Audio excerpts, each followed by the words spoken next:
There we go. And as long as I did everything correctly, yay! Okay. Hello everyone. Welcome back. It's me, Vexing Cat. I am gonna say a quick hello to wonderful Librophiles that are watching from, you know, behind scenes. Valis, thank you for being the most amazing and supportive moderator and friend and DM and just all around amazing human being. Agathos, Almontes VT, Cooks, Deus Kane. We've got Kintrin. Hey, Kintrin, another reader. Roostus, my man, my late night variety streamer. Thank you guys. Thank you guys for being here. Yippee! Heck yeah. Heck yeah. Cool. The cool kids. The cool Librophiles that enjoy and support my content. So we just finished The Picture of Dorian Gray. And of course, we had the stories on Thursday and Friday last week. But I loved Oscar Wilde. I loved the way he wrote. I loved the development and the texture to his style of writing, and I really wanted to cover him as a poet as well. Also, welcome in, Gringot. So I wanted to do a little bit of his poetry today and probably Wednesday. Friday this week is important. Here, let me just grab my schedule real quick. Boop. So open a new tab. There we go. So it'll actually fit in the frame. So this week I'm going to do some more poetry on from Oscar Wilde. Then on Friday it's my affiliate anniversary, and I am figuring out how to do a donathon for that for my favorite charity. And then of course we're returning to the wild seas of Terra with our DM Valis VT on Sunday, which that might be one of the last Sunday streams for that series. We might be moving to a Saturday format in the very near future. And of course, I have the lovely artwork by Pandamatsu with a Sino the crocodile's little chomping nom, which if you guys wanted the Sino chomp, which or Sino nom, here, let me grab that real quick.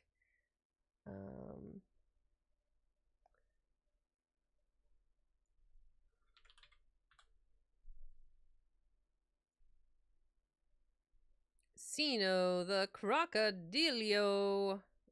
Where did he put it? Streaming, various chomps. It's probably on his coffee.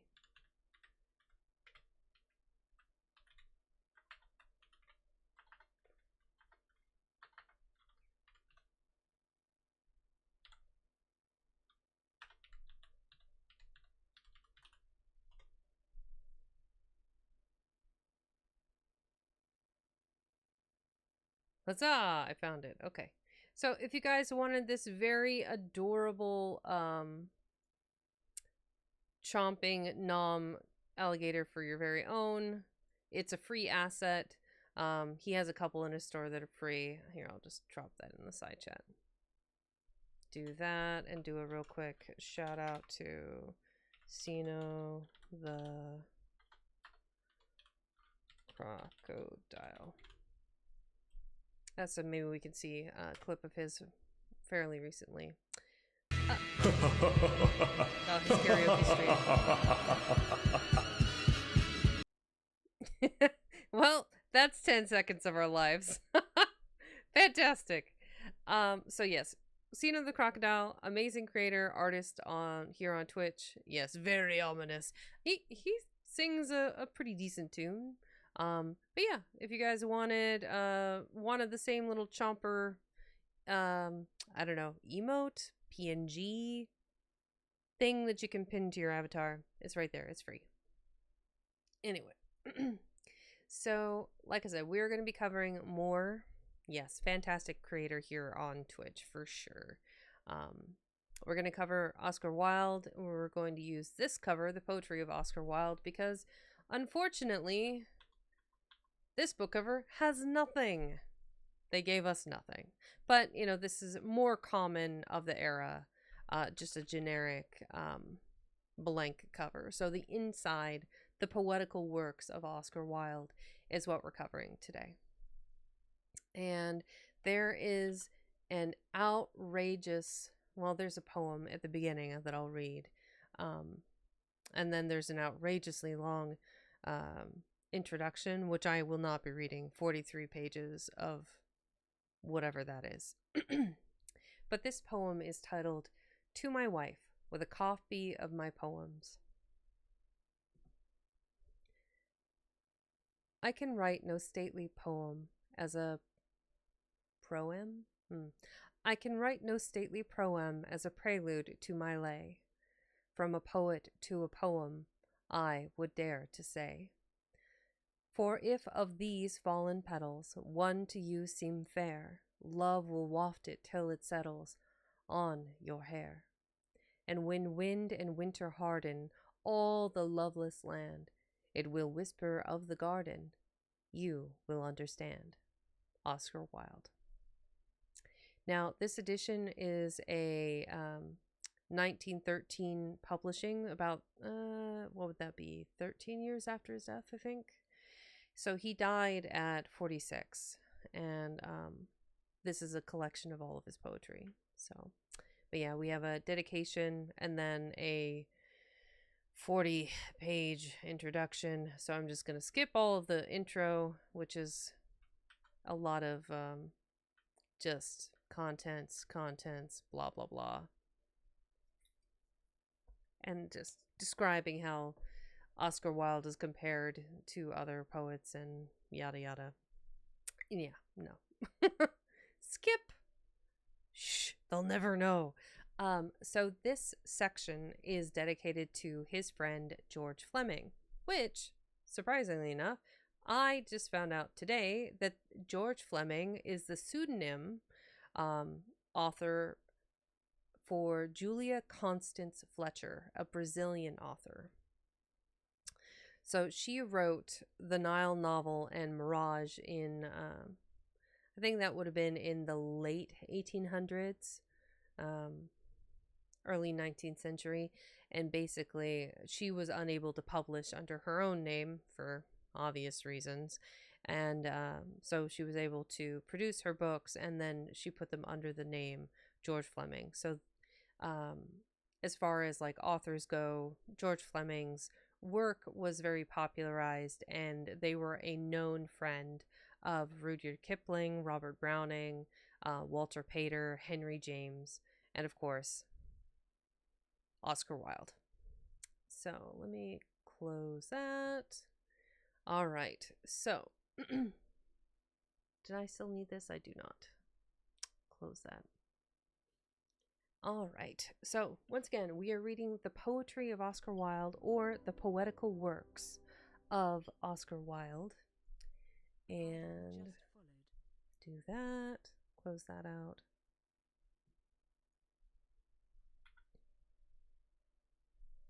Also, while I remember, yes, the poetical works, do you have any recommendations for someone trying to get into poetry? Ooh. I think it would depend, right? Do you want to read poetry that there's oh man, how do I choose? Classic romantic poetry. You have William Shakespeare. You could look into Petrarch, which is also romantic poetry, but Petrarchian sonnets are structured differently.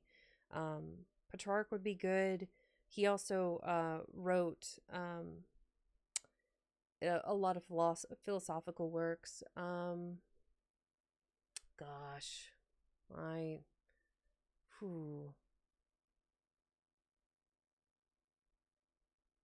You could try the Poetry Foundation. It's a website that lets you get a lot of poetry. I like, frankly, blunt writing, but I'm not the biggest fan of overly fantastical writing. Avoid Homer's Odyssey. Yeah. I would also probably stay away from any of the epic poems, which like the Icelandic poem. As I look over at my bookshelf, um, I thus far in the course of my reading, I really enjoyed. Uh, I really like Lord Byron's poetry. It was beautiful and romantic and had this amazing flow to it. Oscar Wilde, which I'm thinking is going to be quite good just based on his novel. Um, I love personally like more modern literature. I like Robert Frost. I like Maya Angelou's work. Let me think. There's a few other. Camus, another philosopher poet.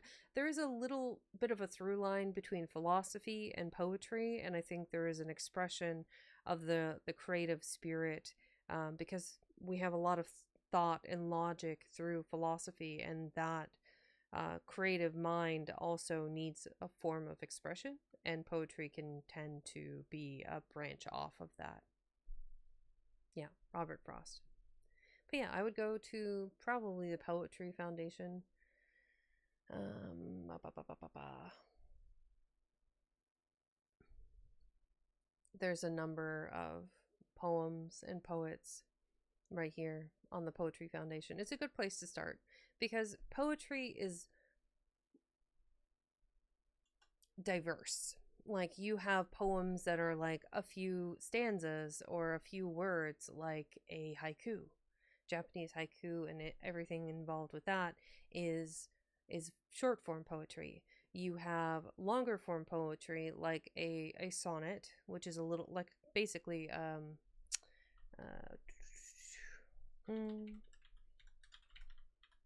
sonnet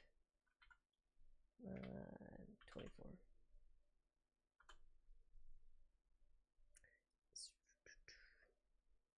So this is one of the places I go to for Shakespeare sonnets, shakespearesonnets.com. This is another place. So this is one of my favorite sonnets that he ever wrote. Mine eye hath played the painter and hath steeled thy beauty's form and table of my heart.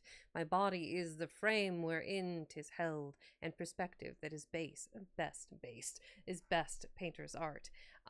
This is a particular one that I quite like. Dylan Thomas is good too. Yeah, and I mean you can never go wrong with Edgar Allan Poe. Anyway, we're squirreling as I'm wont to do, especially on a subject like poetry. So my apologies, cooks. Yeah. Feel free to join my Discord though, and if you want to ask about poetry and stuff, I'd be happy to give you plenty of materials there. Okay. Focus. We got this.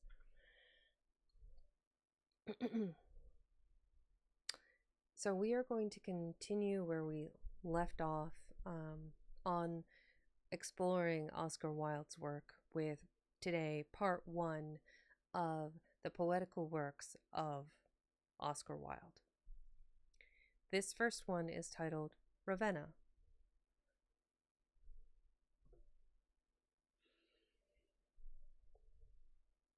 A year ago I breathed the Italian air. And yet, methinks this northern spring is fair.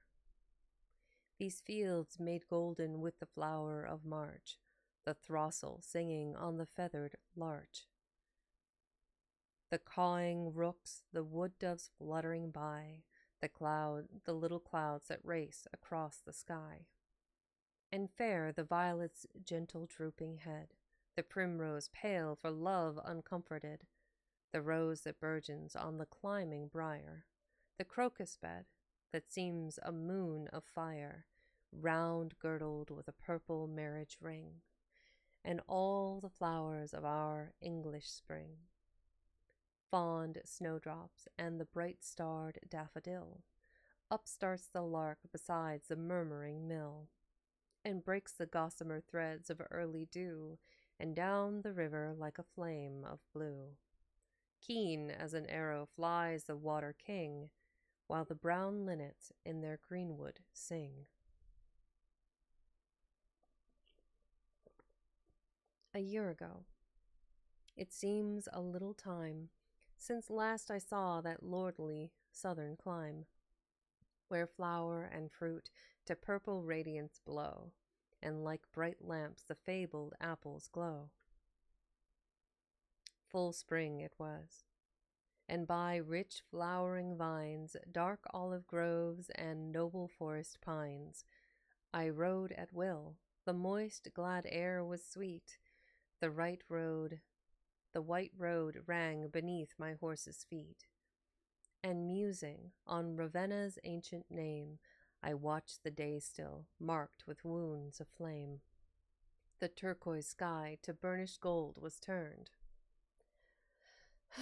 Oh, how my heart with boyish passion burned, when far away across the sedge and mere I saw the holy city rising clear. Crowned with her crown of towers, on and on I galloped, racing with the setting sun. And ere the crimson afterglow was past, I stood within Ravenna's walls at last. How strangely still! No sound of life or joy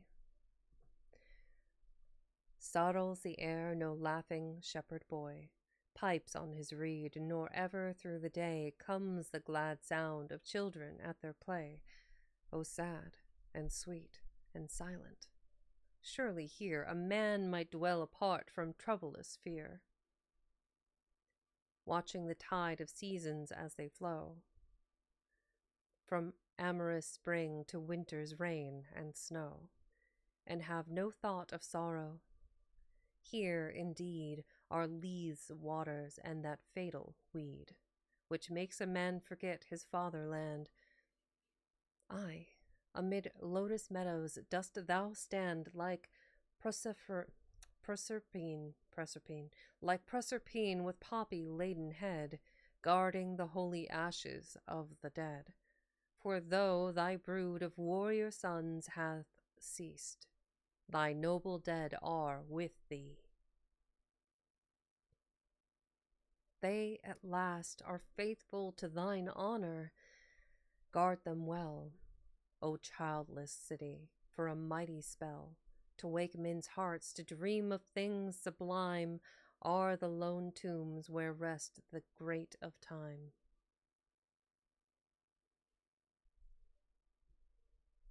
Yon lonely pillar, rising on the plain, marks where the bravest knight of France was slain. The prince of chivalry, the lord of war, Gaston de Foix. Gaston de Foix, for some untimely star, led him against thy city, and he fell, as falls some forest lion fighting well. Taken from life, while life and love were new, he lies beneath God's seamless veil of blue.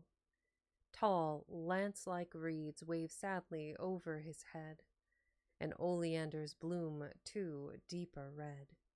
Where his bright youth flowed crimson on the ground, look farther north unto that broken mound.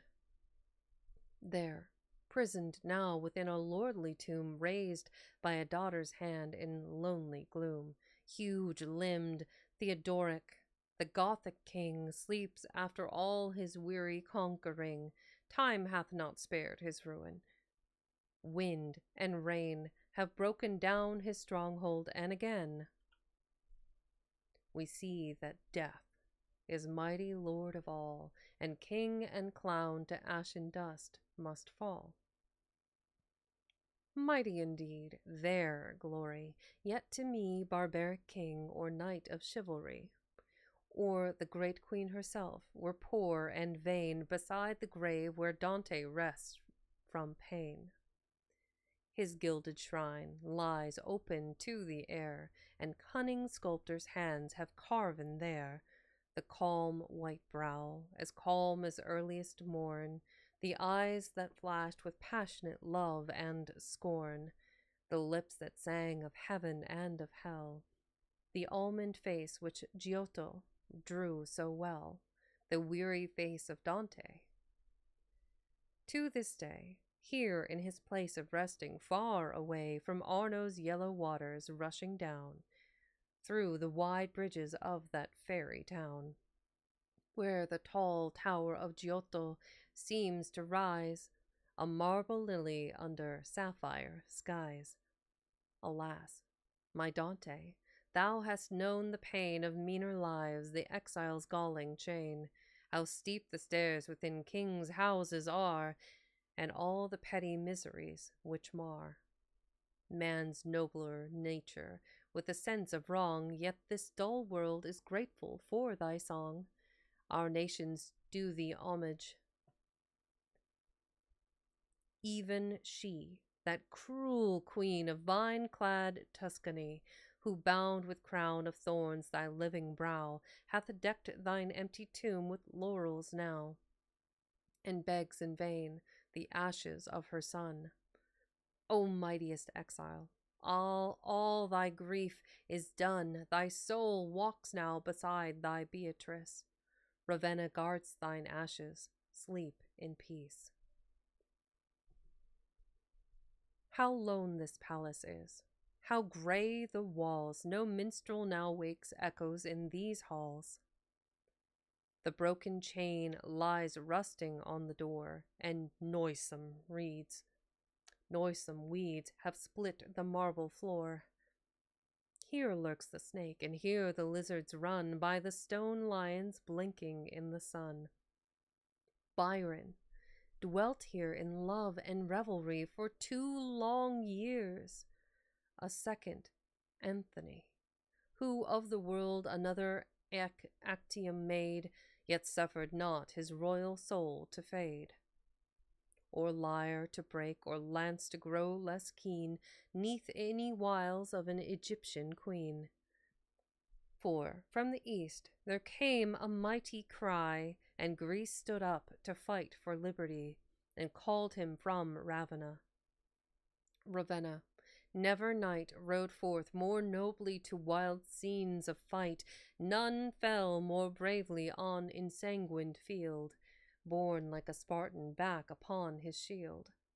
O Hellas, Hellas, in thine hour of pride, thy day of might, remember him who died, to wrest from off thy limbs the trammeling chain. O Salami, O lone Palatian plain,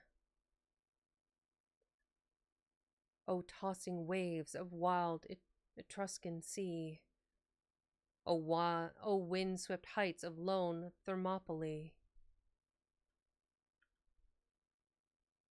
He loved you well.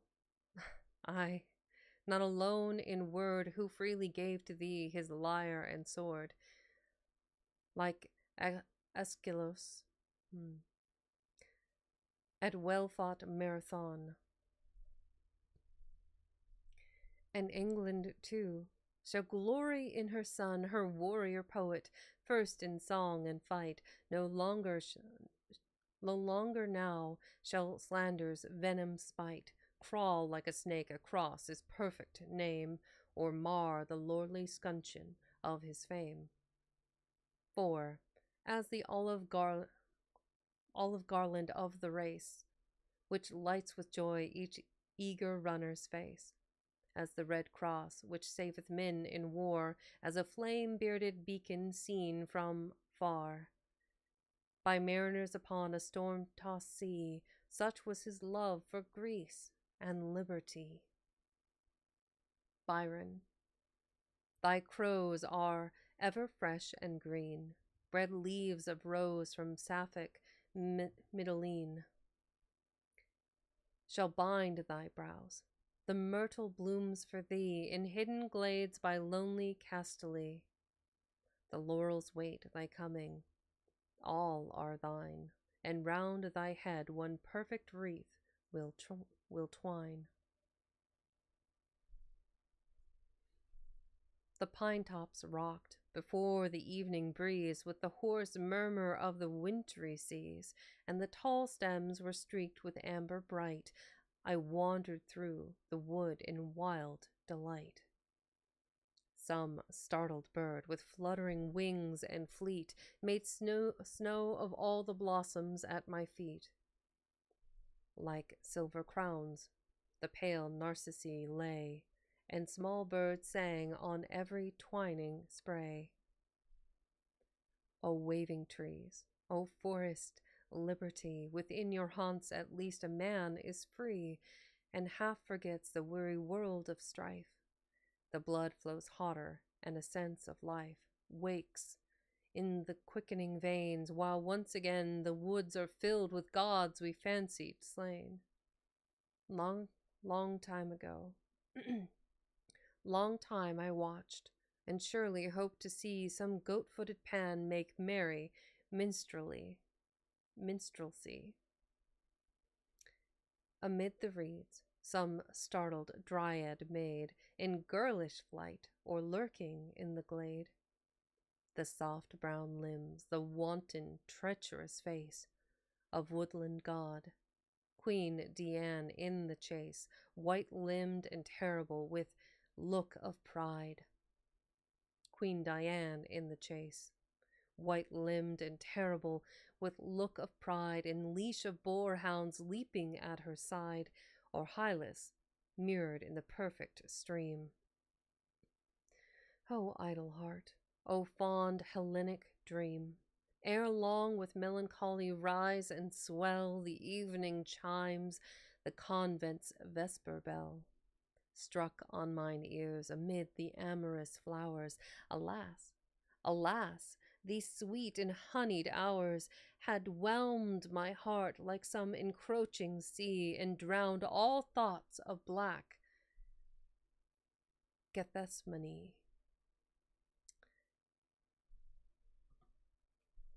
O lone Ravenna, many a tale is told of thy great glories in the days of old. 2,000 years have passed since thou didst see Caesar ride forth to royal victory. Mighty thy name when Rome's lean eagles flew from Britain's isles to far Euphrates blue.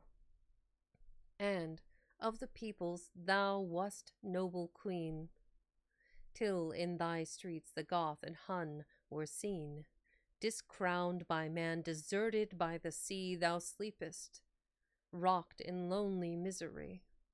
No longer now upon the swelling tide pine forest like thy myriad galleys ride. For where the brass-beaked ships were wont to float, the weary shepherd pipes his mournful note, and the white sheep are free to come and go where Adria's purple waters used to flow. O fair, O sad, O queen uncomforted, in ruined loveliness thou liest dead, alone of all thy sisters, for at last Italia's royal warrior hath passed Rome's lordiest entrance, and hath worn his crown in the highest temples of the eternal town. The Palatine hath welcomed back her king, and with his name the 7 mountains ring.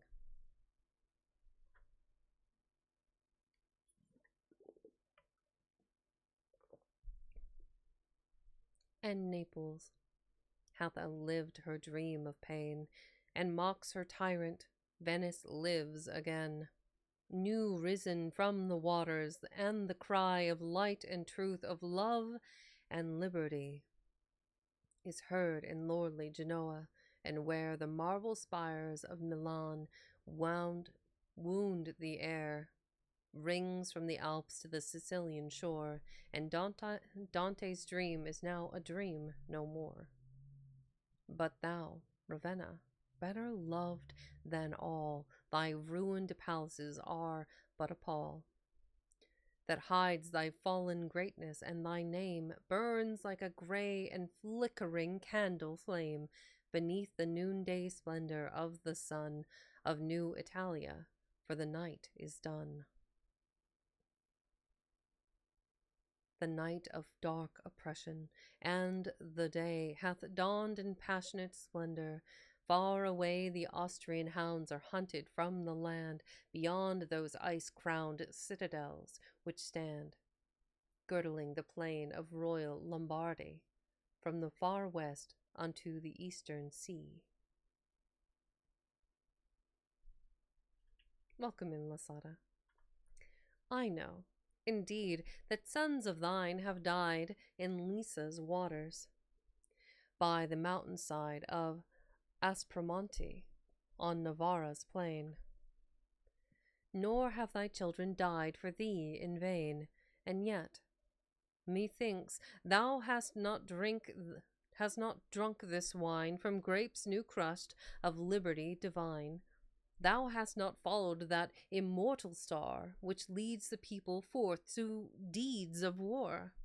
Weary of life, thou liest in silent sleep, as one who marks the lengthening shadows creep, careless of all the hurrying hours that run, mourning some day of glory for the sun. Of freedom hath not shewn to thee his face, and thou hast caught no flambeau in the race. Yet wake not from thy slumbers, rest thee well, amidst thy fields of amber asphodel, thy lily-sprinkled meadows.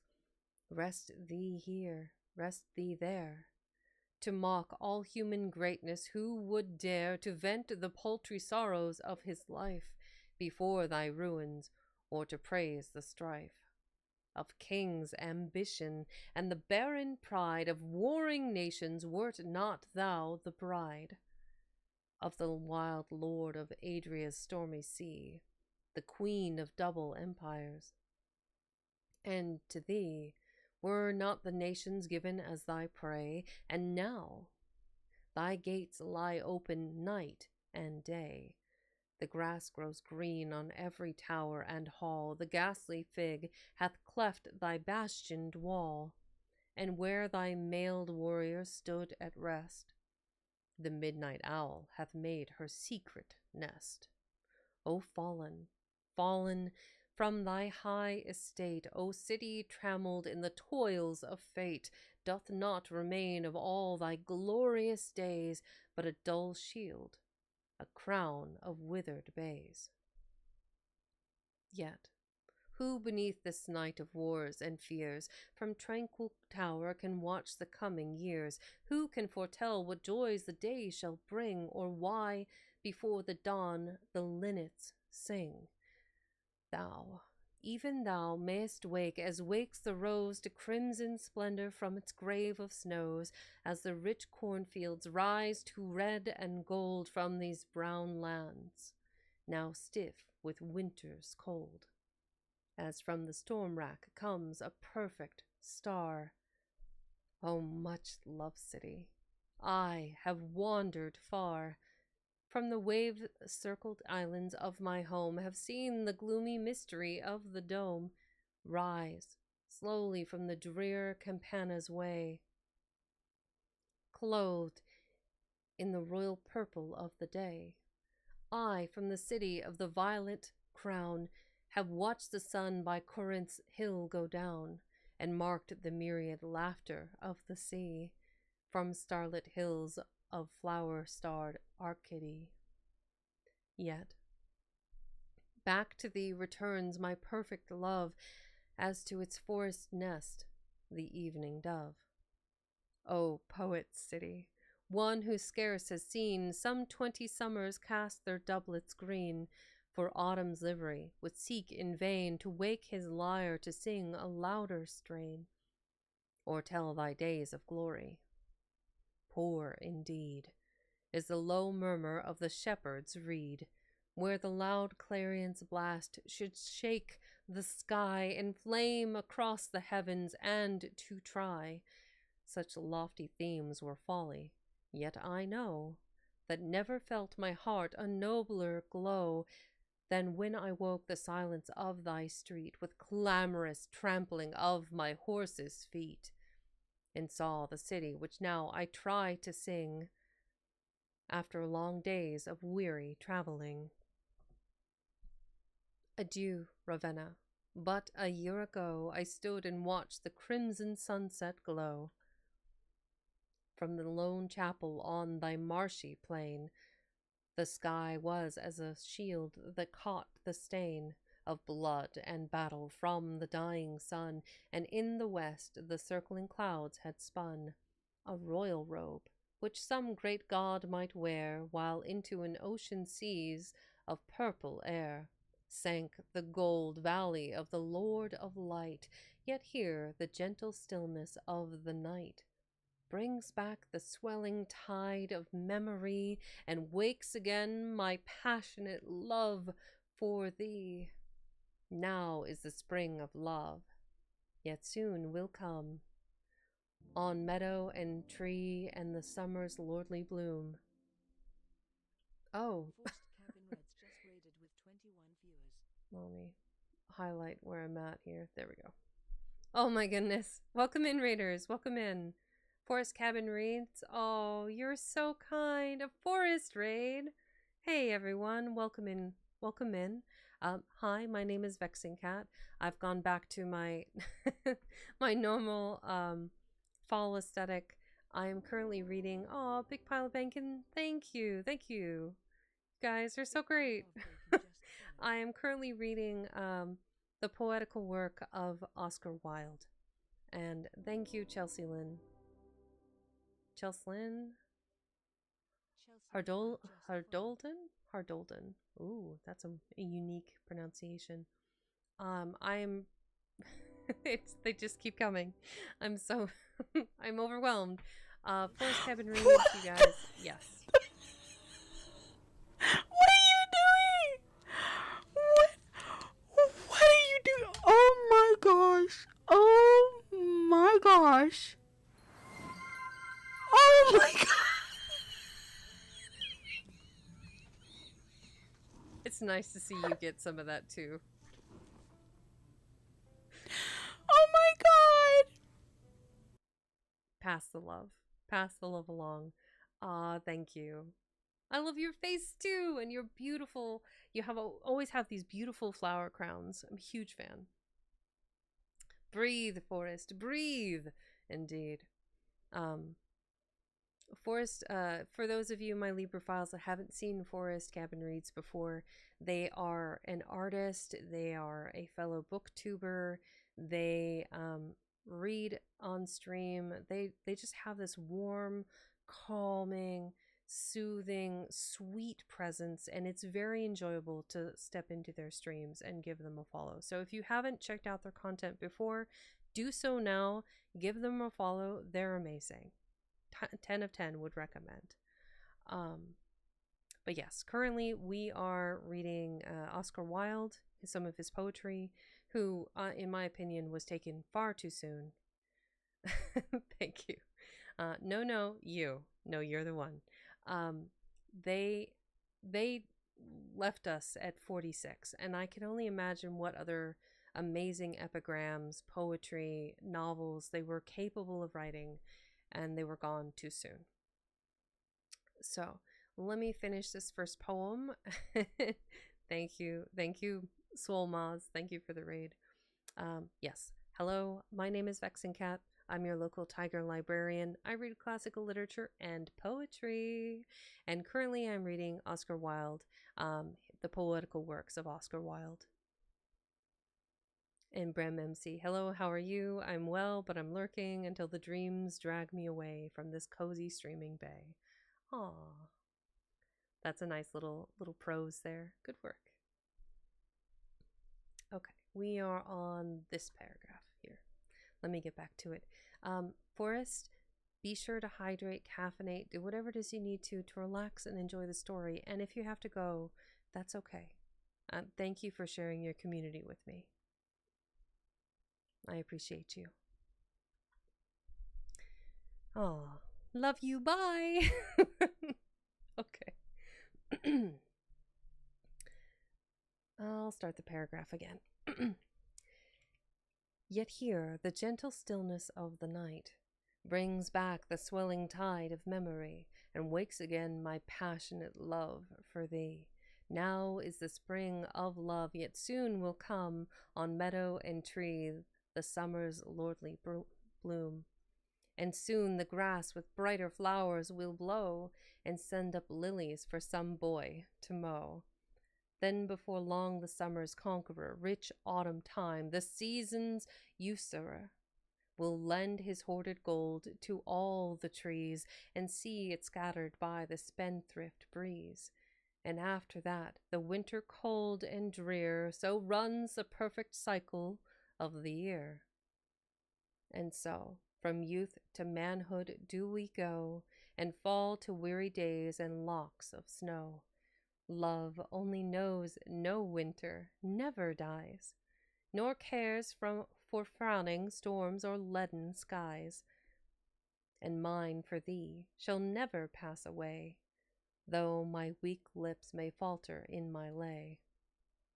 Adieu, adieu, yon silent evening star, the night's ambassador doth gleam afar, and bid the shepherd bring his flocks to fold, perchance before our inland seas of gold are garnered by the reapers into sheaves, perchance before I see the autumn leaves, I may behold thy city and lay down low at thy feet the poet's laurel crown. Adieu, adieu, yon silver lamp, the moon which turns our midnight into perfect noon, doth surely light thy towers, guarding well where Dante sleeps, where Byron loved to dwell. Ravenna, March 1877. Oxford, March 1878.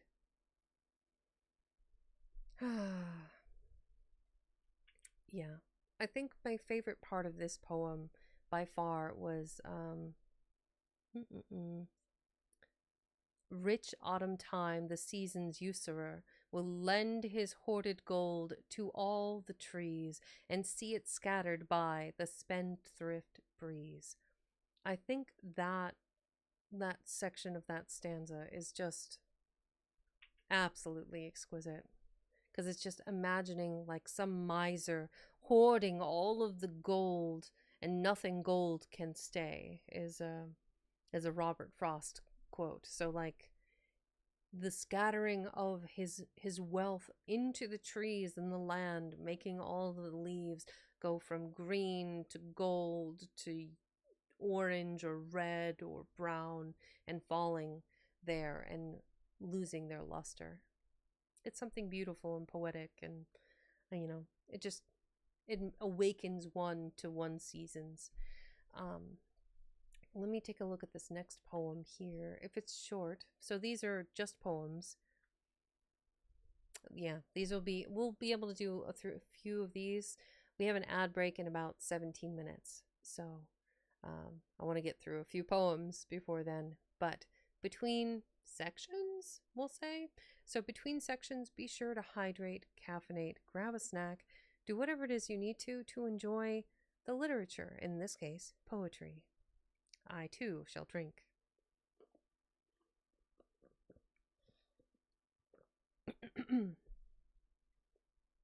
Hellas. To drift with every passion till my soul is a stringed lute on which all winds can play.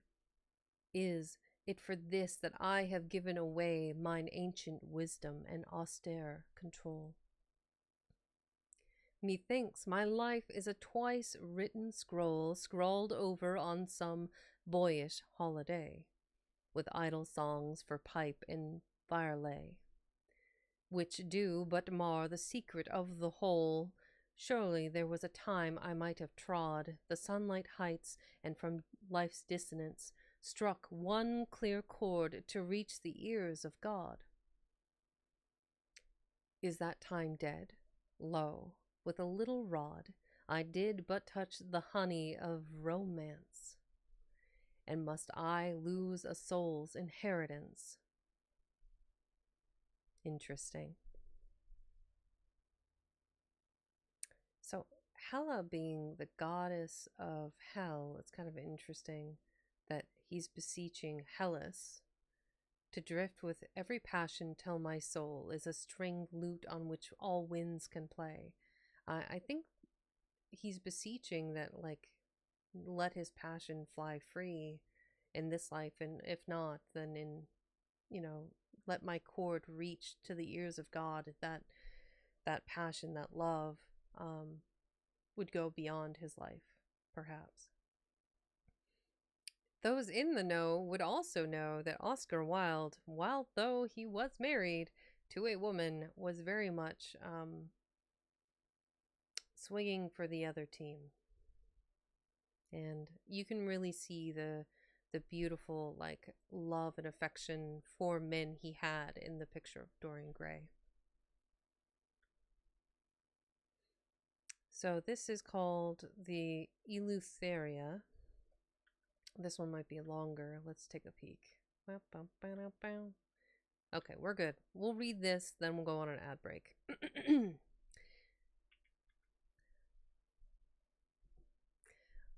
Ave Imperatrix. Imperatrix. Oh, okay. Ave Imperatrix. Set in this stormy northern sea, queen of these restless fields of tide, England, what shall men say of thee, before whose feet the worlds divide? The earth, a brittle globe of glass, lies in the hollow of thy hand, and through its heart of crystal pass, like shadows through a twilight land, the spears of crimson-suited war, the long white-crested waves of flight, and all the deadly fires which are the torches of the lords of night. The yellow leopard, strained and lean, the treacherous Russian knows so well, with gaping blackened jaws are seen, leap through the hail of screaming shell. The strong sea lion of England's wars hath left his sapphire cave of sea to battle with the storm that mars the star of England's chivalry. The brazen-throated clarion blows across the Pathan's reedy fen, and the high steeps of Indian snows shake to the tread of armed men. And many an Afghan chief who lies beneath his cool pomegranate trees clutches his sword in fierce surmise when on the mountainside he sees the fleet-foot Mari scout who comes to tell how he hath learned afar the measured roll of English drums beat at the gates of Kandahar. From southern wind and east wind meet, where girt and crowned by sword and fire, England with bare and bloody feet climbs the steep road of wind of wide empire.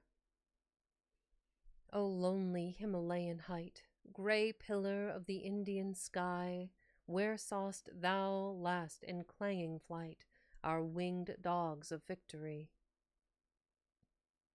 The almond groves of Samarkand, Bokhara, where red lilies blow, and Oxus, by whose yellow sand the grave white turbaned merchants go. And on from thence to Ispahan, the golden garden of the sun, whence the long dusty caravan brings cedar wood and vermilion. And that dread city of Kabul, set at the mountain's scarped feet, whose marble tanks are ever full with water for the noonday heat. Where through the narrow straight bazaar a little maid Circassian is led, a present from the Tsar, unto some old and bearded Khan. Here have our wild war eagles flown, and flapped wide wings in fiery fight, but the sad dove that sits alone in England, she hath no delight. In vain the laughing girl will lean to greet her love with love-lit eyes down in some treacherous black ravine, clutching his flag, the dead boy lies. And many a moon and sun will see the lingering wistful children wait to climb upon their father's knee, and each house made desolate. Pale woman, who have lost their lord, pale women who have lost their lord, will kiss the relics of the slain, some tarnished epaulette, some sword, poor toys to soothe such anguished pain. For not in quiet English fields are these our brothers lain to rest, where we might deck their broken shields with all the flowers the dead loved best.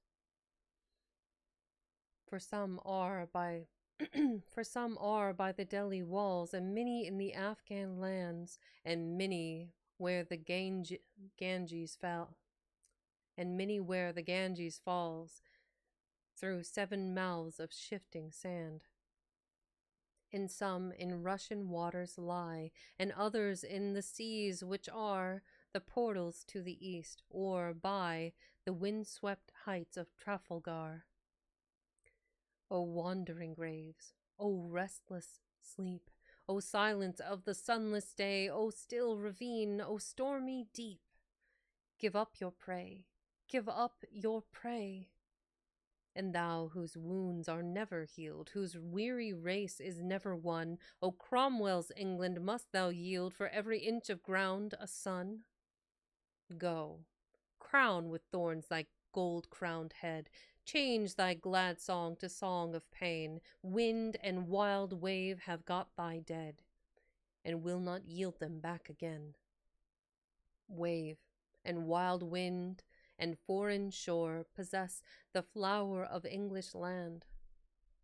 Lips that thy lips shall kiss no more, hands that shall never clasp thy hand. What profit now that we have bound the whole round world with nets of gold, if hidden in our heart is found the care that groweth never old? What profit that our galleys ride, pine forest-like, on every main? Ruin and wreck are at our side, grim warders of the house of pain. Where are the brave, the strong, the fleet? Where is our English chivalry? Wild grasses are their burial sheet, and sobbing waves their threnody.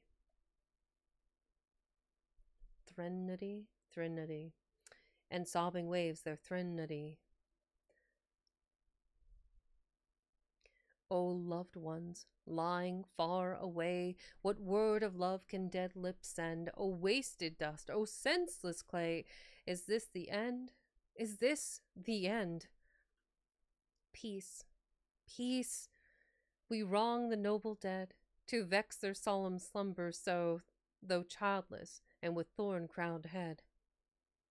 Up the steep road must England go, yet, when this fiery web is spun, her watchmen shall descry from far the young republic like a sun rise from these crimson seas of war.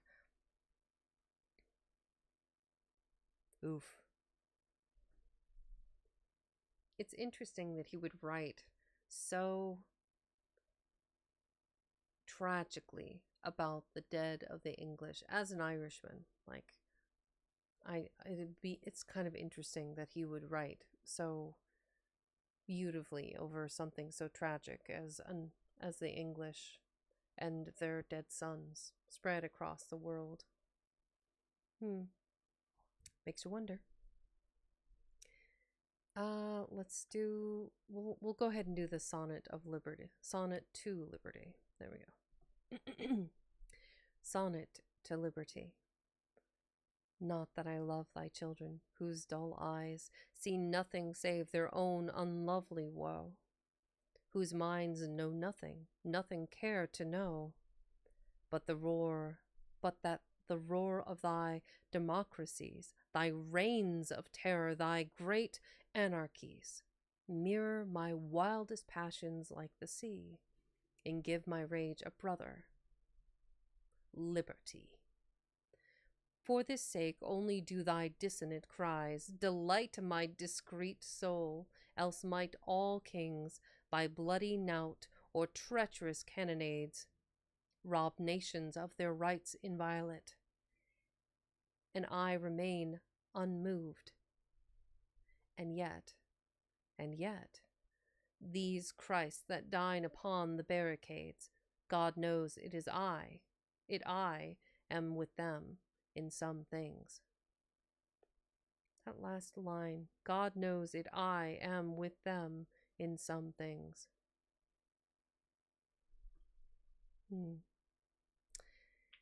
All right, well, we're kind of in between another set of poems. Let's go ahead and take a quick 3-minute ad break and we'll get it out of the way, and then we should be able to read unmolested for another whole hour, and then we'll see where we get from there. So hang tight, everyone. I will be right back.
turn. Hello, everybody. Everybody that's still here, hello, welcome in. Anybody that popped in while I was away, it's me, a vexing cat. So we are continuing on with the poetical works of Oscar Wilde. It's a me, hey Fallen, welcome in. To Milton. Milton, I think thy spirit hath passed away from these white cliffs and high embattled towers, this gorgeous, fiery colored world of ours seems fallen into ashes dull and gray, and the age changed unto a mimic play, wherein we waste our else too crowded hours for all our pomp and pageantry and powers. We are but fit to delve the common clay, seeing this little isle on which we stand.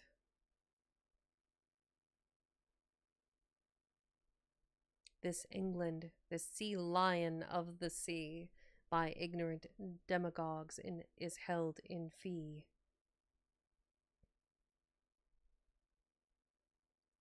Who love her not, dear God, is this the land which bare a triple empire in her hand? Then Cromwell spake the word democracy.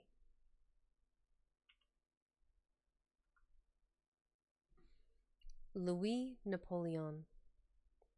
Eagle of Austerlitz, where were thy wings when far away upon a barbarous strand, in fight unequal by an obscure hand, fell the last scion of thy brood of kings?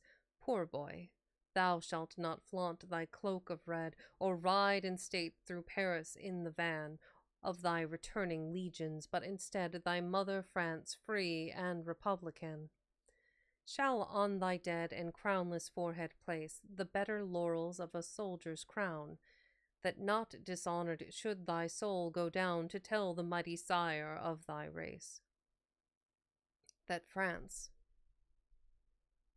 hath kissed the mouth of liberty and found it sweeter than his honeyed bees, and that the giant wave democracy breaks on the shores where kings lay couched at ease. Another one. This one just says sonnet on the massacre on the Christians of the on the massacre of the Christians in Bulgaria. Oof. Christ, dost thou live indeed, or are thy bones still straightened in their rock-hewn sepulture? And was thy rising only dreamed by her, whose love of thee for all her sin atones? For here the air is horrid with men's groans, the priests who call upon thy name are slain. Dost thou not hear the bitter wail of pain from those whose children lie upon the stones? Come down, O Son of God! Incestuous gloom curtains the land, and through the starless night over thy cross a crescent moon I see. If thou in very truth didst burst the tomb, come down, O Son of Man, and show thy might, lest Mahomet be crowned instead of thee. Another one. Quantum mutata. There was a time in Europe long ago when no man died for freedom anywhere. But England's lion leaped from its lair, laid hands on the oppressor. It was so, while England could a great republic show. Witness the men of Piedmont, chiefest care of Cromwell, when with impotent despair the pontiff in his painted portico trembled before our stern ambassadors. How comes it then that from such high estate we have thus fallen, save the luxury with barren merchandise piles up the gate, where noble thoughts and deeds should enter by, else might we still be Milton's heritors.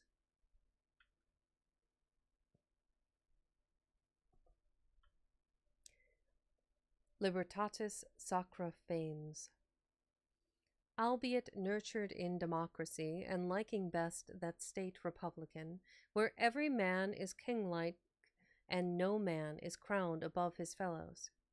Yet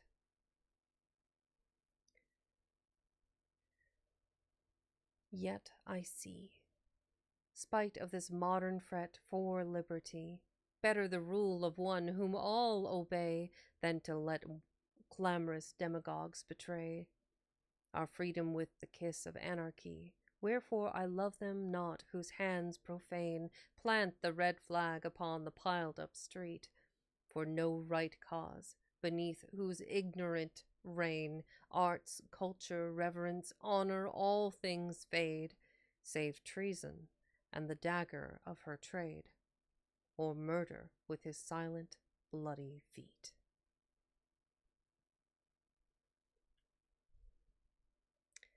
Theoreticos.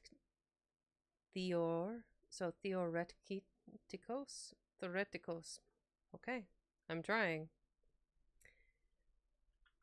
Theoreticos. This mighty empire hath but feet of clay. Of all its ancient chivalry and might, our little island is forsaken quite. Some enemy hath stolen its crown of bay, and from its hills that voice hath passed away, which spoke of freedom.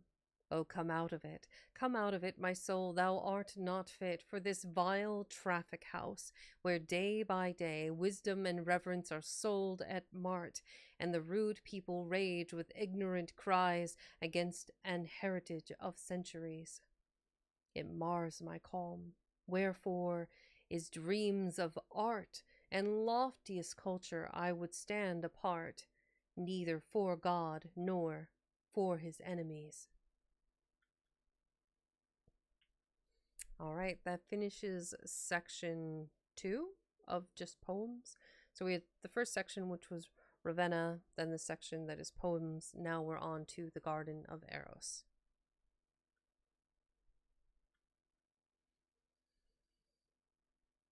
The Garden of Eros.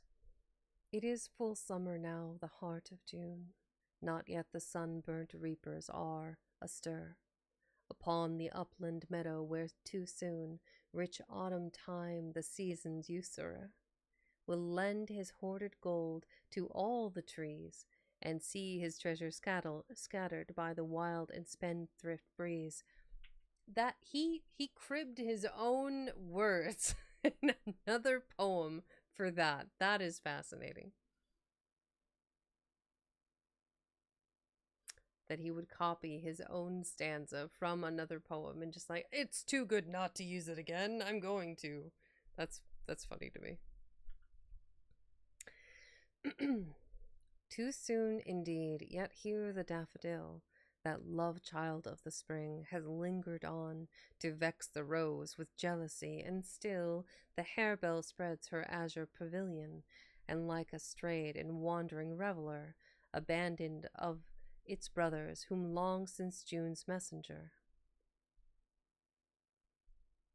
the missel thrush, has frightened from the glade, one pale narcissus loiters fearfully close to a shadowy nook, where half afraid of their own loveliness some violets lie, that will not look the gold sun in the face for fear of too much splendor. Ah, methinks it is a place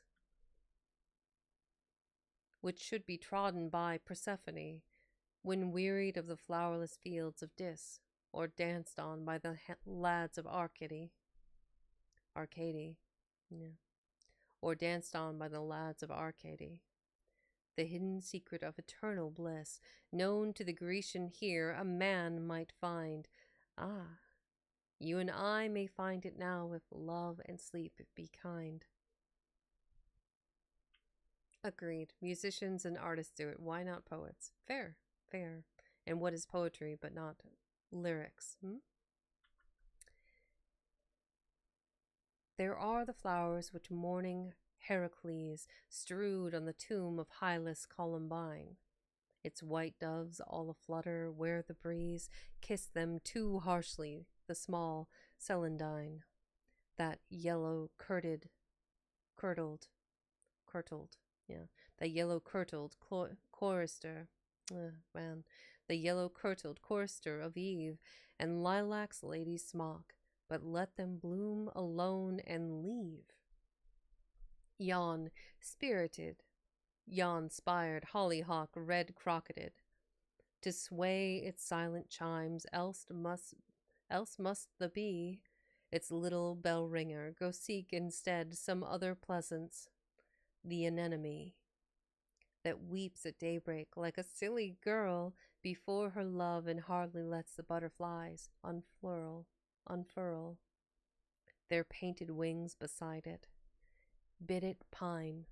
In pale virginity the winter snow will suit it better than those lips of thine, whose fires would but scorch it rather go, and pluck that amorous flower which blooms alone, fed by the pander wind with dust of kisses not its own.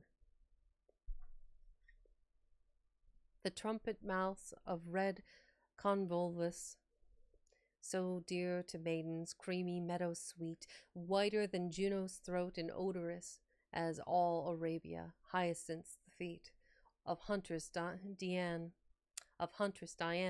would be loath to mar.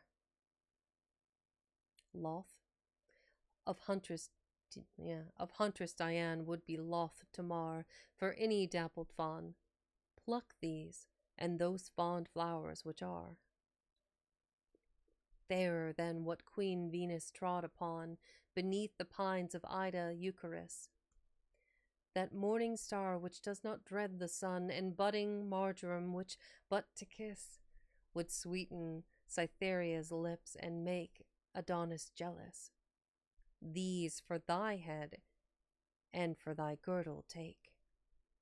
Yon curving spray of purple clematis, whose gorgeous dye outflames the Tyrian king, and foxgloves with their nodding chalices. But that one narcissus, which the startled spring let from her kirtle fall when first she ard in her own woods the wild tempestuous song of summer's bird.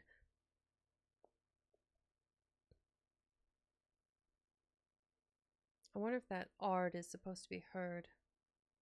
It looks like text is missing. Let from her kirtle fall when first she heard in her own woods the wild tempestuous song of summer's bird.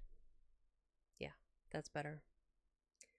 Ah, leave it for a subtle memory of those sweet tremulous days of rain and sun, when April laughed between her tears to see the early primrose with shy footsteps run.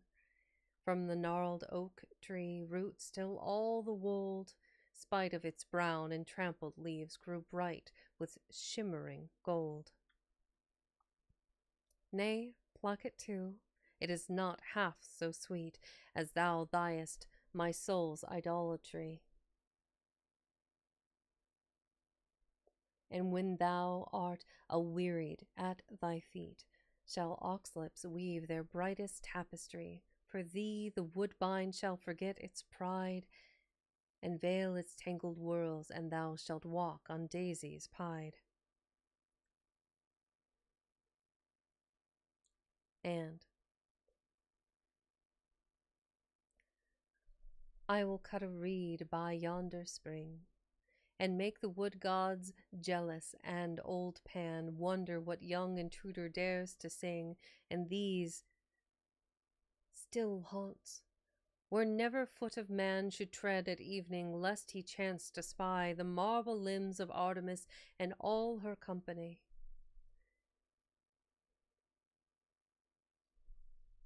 And I will tell thee why the jacinth wears such dread embroidery of dolorous moan, and why the hapless nightingale forbears to sing her song at noon, but weeps alone when the fleet swallow sleeps and rich men feast, and why the laurel trembles when she sees the lightning east, and I will sing how sad Prosper, Pros, Prosper, Proserpina, and I will sing how sad Proserpina unto a grave and gloomy lord was wed, and lure the silver-breasted Helena back from the lotus meadows of the dead. So shalt thou see that awful loveliness, for which two mighty hosts met fearfully in war's abyss. And then I'll pipe to thee that Grecian tale, how Cynthia loves the lad Endymion. And I do not know, I've seen that word a million times. I do not know how to pronounce it. Let's see. Endymion, Endymion, that makes the most sense.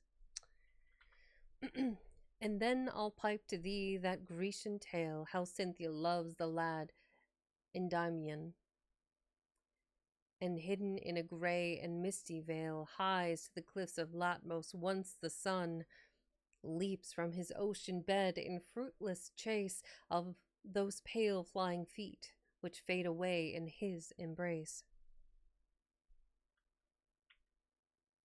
Welcome in, Rock. And if my flute can breathe sweet melody, we may behold her face who long ago dwelt among men by the Aegean Sea, and whose sad house with pillaged portico and friezeless wall and columns toppled down looms over the ruins of that fair and violet cinctured town.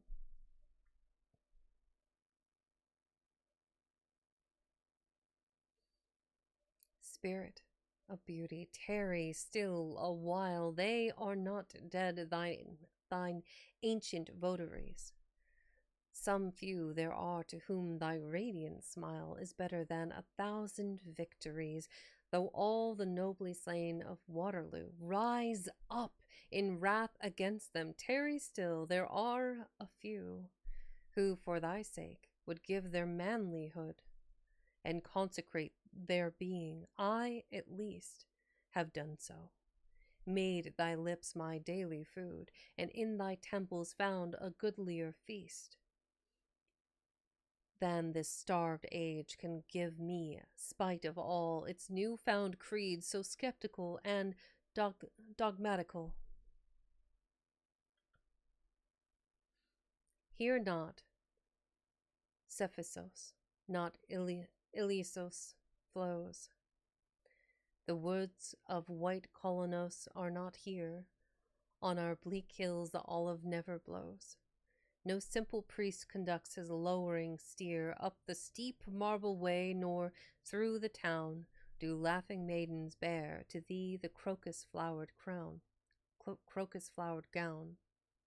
Yet tarry, for the boy who loved thee best, whose very name should be a memory to make thee linger, sleeps in silent rest beneath the Roman walls, and melody still mourns her sweetest lyre. None can play the lute of Adonis, the lute of Adonais. There we go. The lute of Adonais with his lips song passed away. Nay, when Keats died, the muses still had left one silver voice to sing his threnody. But too soon of it we were bereft, when on that riven night and stormy sea Panthea claimed her singer as her own, and slew the mouth that praised her, since which time we walk alone. Save for that fiery heart, that morning star of re-arisen England, whose clear eye saw from our tottering throne in waste of war the grand Greek limbs of young democracy rise mightily like Hesperus and bring the great republic. Him at least thy love hath taught to sing, and he hath been with thee at Thessaly, and seen white Atalanta fleet afoot in passionless and fierce virginity, hunting the tusked boar, his honeyed lute hath pierced the cavern of the hollow hill, and Venus laughs, to know one knee will bow before her still. And he hath kissed the lips of Proserpine, and sung the Galilean's requiem. That wounded forehead dashed with blood and wine, he hath discrowned the ancient gods in him, have found their last most ardent worshipper, and the new sign grows gray and dim before its conqueror. Spirit of beauty, tarry with us still. It is not quenched the torch of poesy. The star that shook above the eastern hill holds unassailed its argent armory. From all the gathering gloom and fretful fight, O tarry with us still, for through the long and common night. Morris, our sweet and simple Chaucer's child, dear heriter of Spenser's tuneful reed, with soft and sylvan pipe has oft beguiled the weary soul of man in troublous need. And from the far and flowerless fields of ice has brought fair flowers meet to make an earthly paradise. We know them all, Gudrun, the strong men's bride, Aslung and Olafson, we know them all, how giant Grettir fought and Sigurd died, and what enchantment held the king in thrall when lonely Brynhild wrestled with the powers that war against all passion. Ah, how oft through summer hours, long listless summer hours, when the noon, being enamored of a damask rose, forgets to journey westward till the moon, the pale usurper of its tribute, grows from a thin sickle to a silver shield, and chides its loitering car. How oft in some cool grassy field, from the cricket ground and noisy ate at Bagley, where the rustling bluebells come, almost before the blackbird finds a mate. Almost before the blackbird finds a mate, and overstays the swallow, and the hum of many murmuring bees flits through the leaves, have I lain poring on the dreamy tales his fancy weaves. And through their unreal woes and mimic pain wept for myself, and so was purified, and in their simple mirth grew glad again. For as I sailed upon the pictured tide, the strength and splendor of the storm was mine, without the storm's red ruin, for the singer is divine. The little laugh of water falling down is not so musical, the clammy gold, close hoarded in the tiny waxen town, has less of sweetness in it, and the old half-withered reeds that waved in Arcady, touched by his lips, break forth again to fresher harmony.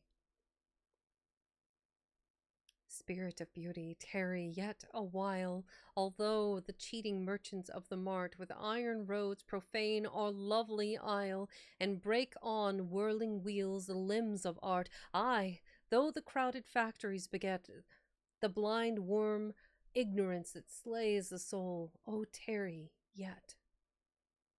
For one at least there is, he bears his name from Dante and the seraph Gabriel, whose double laurels burn with deathless flame to light thine altar. He too loves thee well, who saw old Merlin lured in Vivian's snare, and the white feet of angels coming down the golden stair. Loves thee so well, that all the world for him a gorgeous colored vestiture must wear, and sorrow take a purple diadem, or else be no more sorrow, and despair gild its own thorns, and pain, like a dawn, be even in anguish beautiful. Such is the empery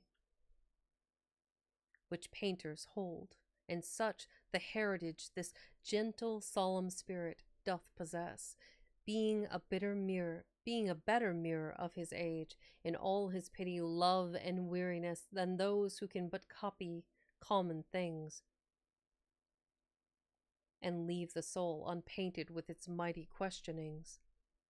But they are few, and all romance has flown, and men can prophesy about the sun, and lecture on his arrows how alone through a waste void the soulless atoms run, how from each tree its weeping nymph has fled, and that no more mid-English reads a naiad shows her head. Methinks these new actons, axions, actaeons. Methinks these new actaeons boast too soon that they have spied on beauty. What if we have analyzed the rainbow, robbed the moon of her most ancient, chastest mystery? Chastest mystery. Shall I, the last Endymion, the last Endymion, lose all hope because rude eyes peer at my mistress through a telescope? What profit if this scientific age burst through our gates with all its retinue of modern miracles? Can it assuage? A sage. Okay, they're doing a sage. Okay. Of modern miracles, can it assuage one lover's breaking heart? What can it do to make one life more beautiful one day, more godlike in its period? But now the age of clay returns in horrid cycle, and the earth hath borne again a noisy progeny of ignorant Titans, whose ungodly birth hurls them against the august hierarchy which sat upon Olympus to the dust. They have appealed, and to that barren arbiter they must repair for judgment. Let them, if they can, from natural warfare and insensate chance, create the new ideal rule for man. Methinks that was not my inheritance, for I was nurtured otherwise. My soul passes from higher heights of life to a more supreme goal. Lo, while we spake, the earth did turn away her visage from the god, and Hecate's boat rose silver-laden till the jealous day blew all its torches out. I did not note the waning hours to young Endymions. Time's palsied. Fingers count in vain his rosary of suns. Mark how the yellow iris wearily leans back its throat as though it would be kissed by its false chamberer, the dragonfly, who, like a blue vein on a girl's white wrist, sleeps on that snowy primrose of the night, which grins to flush with crimson shame and die beneath the light.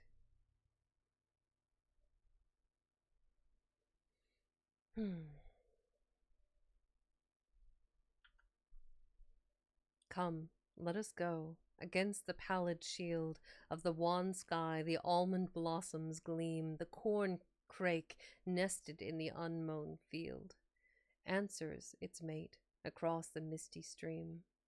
On fitful wing the startled curlews fly, and in his sedgy bed the lark, for joy that day is nigh, scatters the pearled dew from off the grass in tremulous ecstasy to greet the sun, who soon in gilded panoply will pass forth from yon orange curtained pavilion. Hung in the burning east, see the red rim overtops the expectant hills. It is the god, for love of him.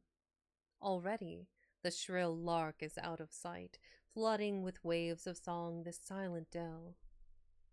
Ah, there is something more in that bird's flight than could be tested in a crucible. But the air freshens. Let us go. Why soon the woodman will be here. How we have lived this night of June. Interesting. The Garden of Eros. So that's kind of that was obviously a longer one, but it was interesting. Like his use of prose, I did think it was really funny. He reused an entire stanza from another poem. The question becomes, is that stanza from this poem or from that poem? Because there's no particular order that these were assembled, so I don't know. I can only conjecture. I felt like in the first poem, it made more sense contextually within the description of summer and winter and fall and spring. But all right, we are between sections, question mark ish. So this next section is titled Rosa Mystica. And as previously stated, between sections, quote unquote, question mark, be sure to hydrate, caffeinate, grab a snack, do whatever it is that you need to take care of yourselves. And I hope you're enjoying the stories or the poems. I hope you're enjoying the poems.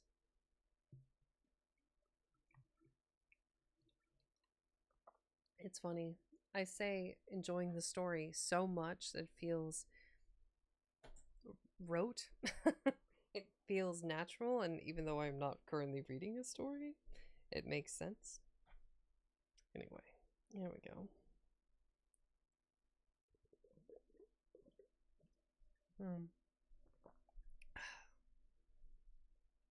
Let's see. So we have. I kind of want to take a peek at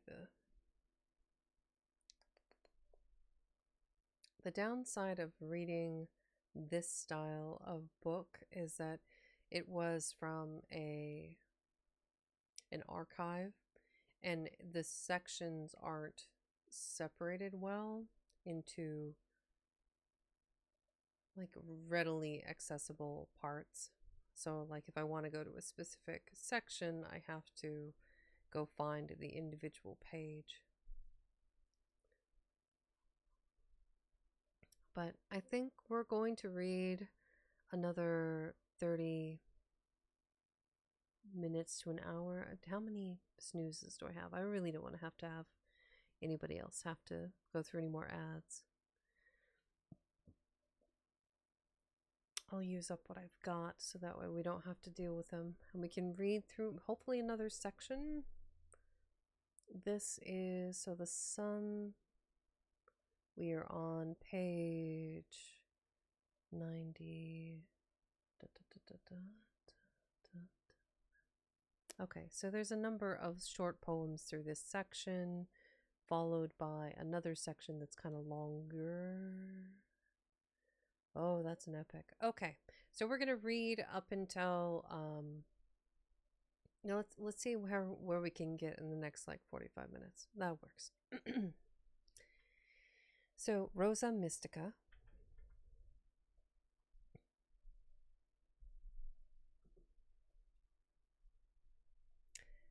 Tread lightly. Oh. Requiescat. Requiescat. Interesting. Tread lightly, she is near. Under the snow, speak gently, she can hear the daisies grow. All her bright golden hair tarnished with rust, she that was young and fair, fallen to dust. Lily-like, white as snow, she hardly knew she was a woman, so sweetly she grew. Coffin board, heavy stone, lie on her breast. I vex my heart alone, she is at rest. Peace, peace, she cannot hear lyre or sonnet. All my life's buried here. Heap earth upon it. Signed, Avignon.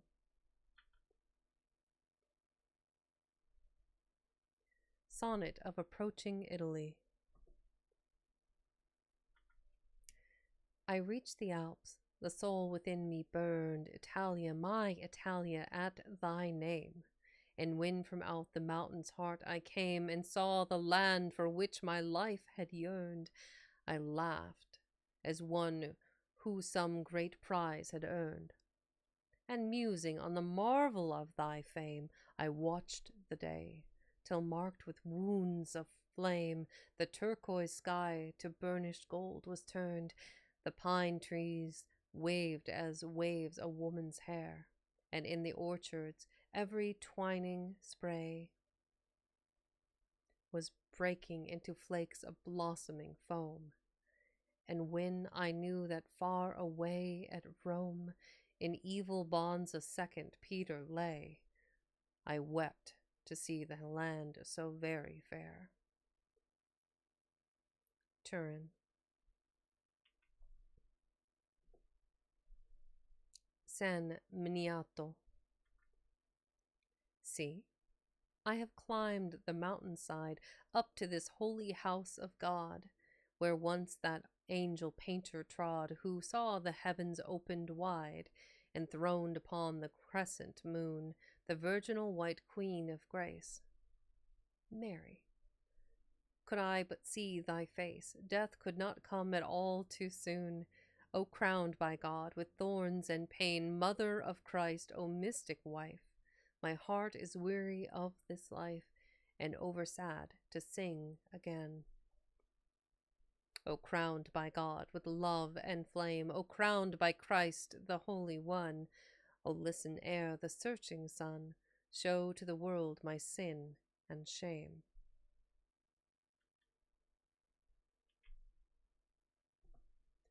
Ave Maria, gratia plena. Was this his coming?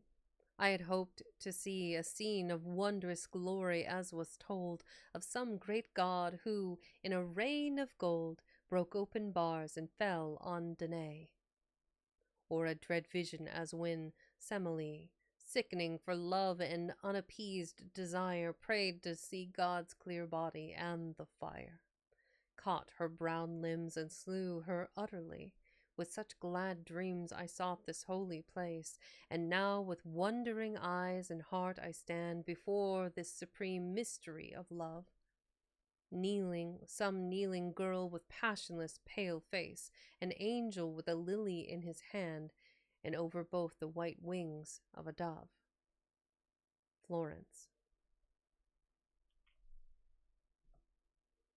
Italia. Italia, thou art fallen, though with sheen of battle spears thy clamorous armies stride from the northern Alps to the Sicilian tide. Aye, fallen, though the nations hail thee queen, because rich gold in every town is seen. And on thy sapphire lake is tossing pride of wind-filled vans thy myriad galleys ride. Beneath one flag of red and white and green, O fair and strong, O strong and fair in vain. Look southward, where Rome's desecrated town lies, mourning for her God-anointed king. Look heavenward, shall God allow this thing? Nay. But some flame-girt Raphael shall come down, and smite the spoiler with a sword of pain. Venice. Sonnet, written in Holy Week at Genoa. I wandered through Scoglietto's far retreat. The oranges on each overhanging spray burned as bright lamps of gold to shame the day. Some startled bird with fluttering wings and fleet made snow of all the blossoms at my feet. Made snow of all the blossoms at my feet. Like silver moons the pale narcissi lay, and the curved waves that streak the great green bay. Laughed I, laughed in the sun, and life seemed very sweet. Outside the young boy priest passed, singing clear, Jesus the Son of Mary has been slain. Has been slain. O come and fill his sepulchre with flowers. O come and fill his sepulchre with flowers. Ah, God, oh God, those dear Hellenic hours had drowned all memory of thy bitter pain. The cross, the crown, the soldiers, and the spear. Rome unvisited, 1. The corn has turned from gray to red since first my spirit wandered forth from the drear cries, from the drear cries, from the drear cities of the north, and to Italia's mountains fled. And here I set my face towards home, for all my pilgrimage is done, although, methinks, yon blood-red sun marshals the way to holy Rome. O blessed Lady, who dost hold upon the 7 hills thy reign, O Mother without blot or stain, crowned with bright crowns of triple gold. O Roma, Roma, at thy feet I lay this barren gift of song, for the way is steep and long that leads unto thy sacred street. 2. And yet, what joy it were for me to turn my feet unto the south, and journeying towards the Tiber mouth, to kneel again at Faesulae, to kneel again at Faesulae, and wandering through the tangled pines that break the gold of Arno's stream, to see the purple mist and gleam of morning on the Apennines.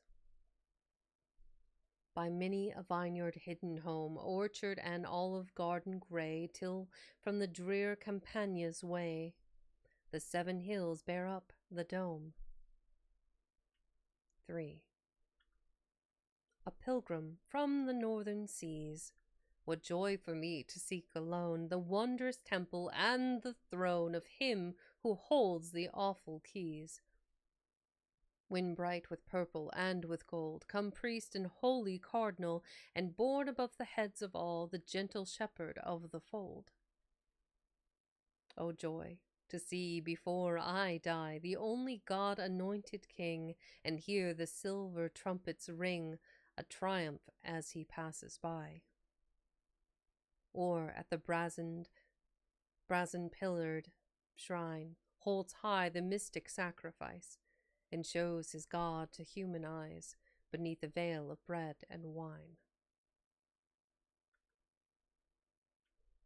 4. For lo, what changes times can bring. For lo, what changes time can bring, the cycles of revolving years, may free my heart from all its fears, and teach my lips a song to sing. Before yon field of trembling gold is garnered into dusty sheaves, or ere the autumn's scarlet leaves flutter as birds adown the wold. I may have run the glorious race, and caught the torch while yet aflame, and called upon the holy name of him who now doth hide his face. Arona. Herbs sacra eterna. Oh, my Italian is terrible. Rome. What a scroll of history thine has been in the first days, thy sword republican. Ruled the whole world for many an age's span, then of the peoples wert thou royal queen, till in thy streets the bearded Goth was seen, and now upon thy walls the breezes fan. Ah, city, crowned by God, discrowned by man, the hated flag of red and white and green, when was thy glory, when in search for power thine eagles flew to greet the double sun, and the wild nations shuddered at thy rod, nay, but thy glory tarried for this hour, when pilgrims kneel before the Holy One, the prisoned shepherd of the Church of God. Mont Mario. Another sonnet. On hearing the dies ire, on hearing the dies ire sung in the Sistine Chapel. Interesting. Nay, Lord, not thus. White lilies in the spring, sad olive groves or silver-breasted dove, teach me more clearly of thy life and love than terrors of flame and thundering. The hillside vines dear memories of thee bring. A bird at evening flying to its nest tells me of one who had no place of rest. I think it is of thee the sparrows sing, come rather on some autumn afternoon, when red and brown are burnished on the leaves, and the fields echo to the gleaner's song. Come, when the splendid fullness of the moon, look down upon the rows of golden sheaves, and reap thy harvest. We have waited long. Easter Day. The silver trumpets rang across the dome. The people knelt upon the ground with awe, and borne upon the necks of men I saw, like some great god, the holy Lord of Rome. Priest-like, he wore a robe more white than foam, and king-like swathed himself in royal red. 3 crowns of gold rose high upon his head. In splendor and in light, the Pope passed home. My heart stole back across wide wastes of years to one who wandered by a lonely sea and sought in vain for any place of rest. Foxes have holes, and every bird its nest. Only I must wander wearily, and bruise my feet, and drink wine salt with tears.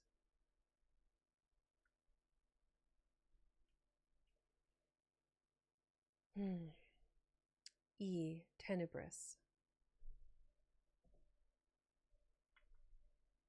Come down, O Christ, and help me, reach thy hand, for I am drowning in a stormier sea than Simon on thy lake of Galilee. The wine of life is spilt upon the sand, my heart is as some famine-murdered land. Whence all good things have perished utterly, and when I know my soul in hell must lie, if I this night before God's throne should stand, he sleeps perchance or rideth to the chase like Baal. When his prophets howled that name from morn to noon on a Carmel's smitten height, nay, peace, I shall behold before the night the feet of brass, the robe more white than flame, the wounded hands, the weary human face. Vita nuova.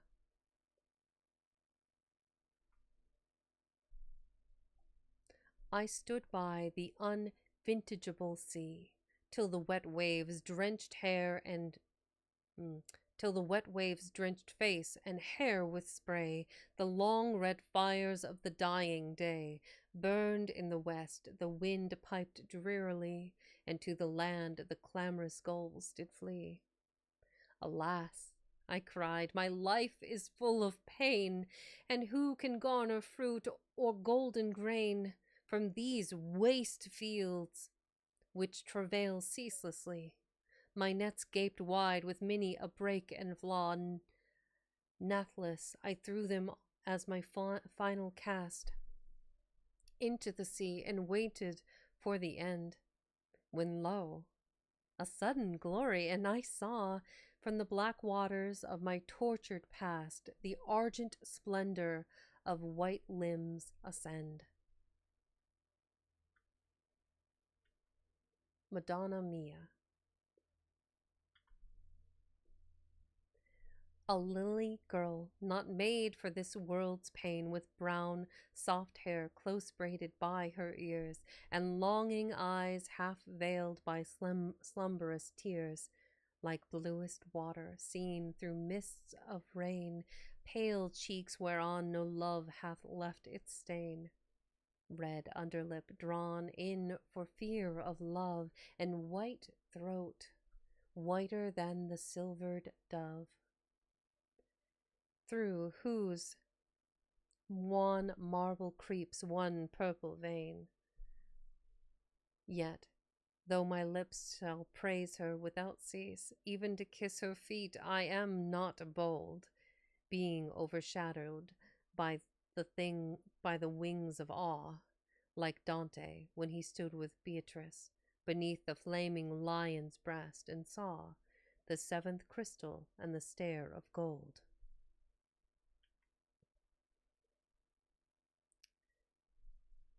The new Helen. It could be Helene. I'm going to assume it's Helen.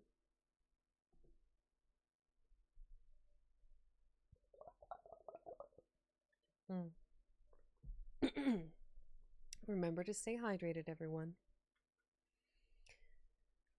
Where hast thou been since round the walls of Troy the sons of God fought in that great emprise?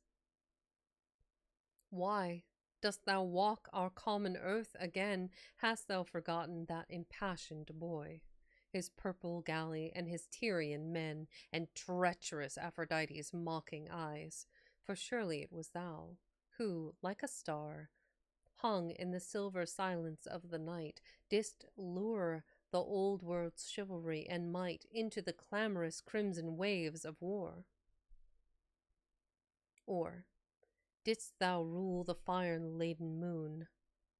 In amorous Sidon was thy temple built, over the light and laughter of the sea, where behind lattice scarlet wrought and gilt, some brown-limbed girl did weave thee tapestry.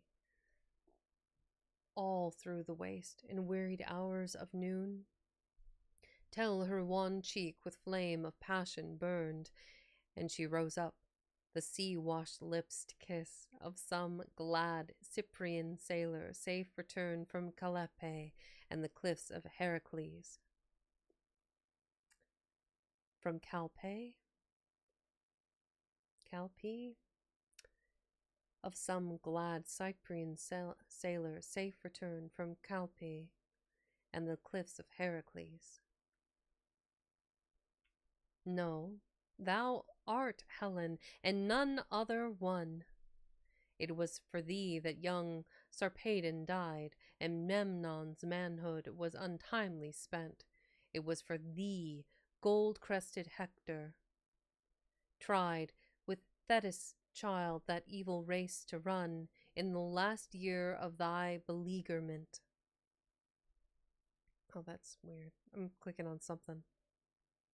Gotta move my mouse out of the way.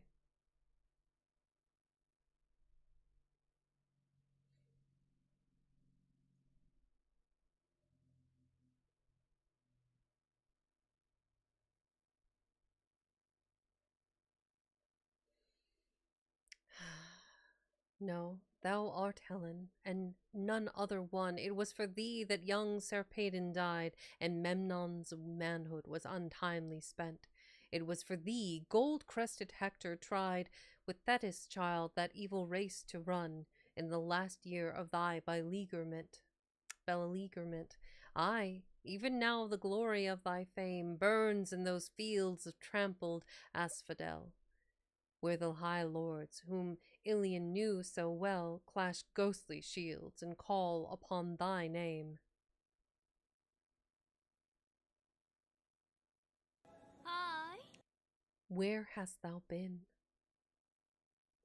Hi, Screw Chaos. Welcome in. Where hast thou been in that enchanted land whose slumbering vales forlorn Calypso knew? Where never mower rose at break of day, but all unswathed the trammelled grasses grew, and that sad shepherd saw the tall corn stand till summer's red had changed to withered gray.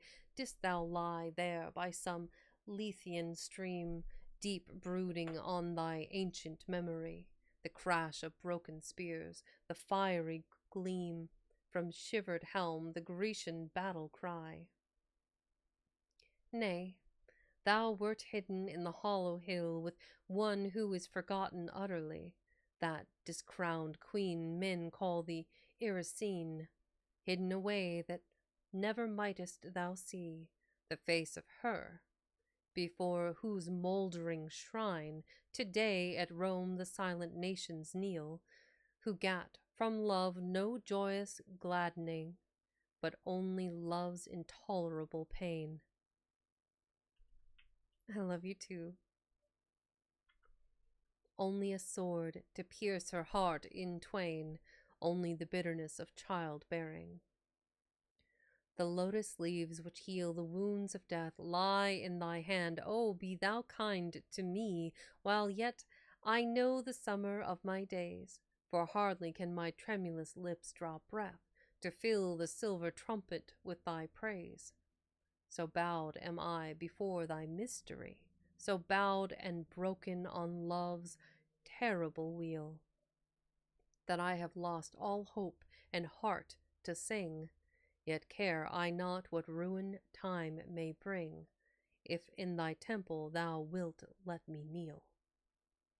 Alas, alas, thou wilt not tarry here, but like that bird, the servant of the sun, who flies before the north wind and the night, so wilt thou fly, our evil land and drear, back to the tower of thine old delight, and the red lips of young Euphorion, nor shall I ever see thy face again, but in this poisonous garden close must stay, crowning my brows with a thorn crown of pain, till all my loveless life shall pass away.